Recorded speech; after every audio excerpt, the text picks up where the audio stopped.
సారథ్యం వానర సైన్యంతో విక్రమించారు. లక్ష్మణ స్వామి తనతో పోరాటం చేస్తున్న రావణుడి కుమారుడు ఇంద్రజిత్ తలని బాణంతో ఒక్క వేలుతో వేరు చేశాడు.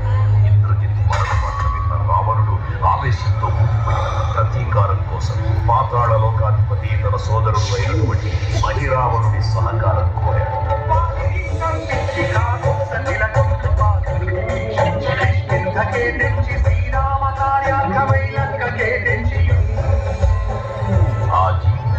మకర ధ్వజుడు అని మహాసముద్రాన్ని దాటుతుందని నీటిలో పడ్డ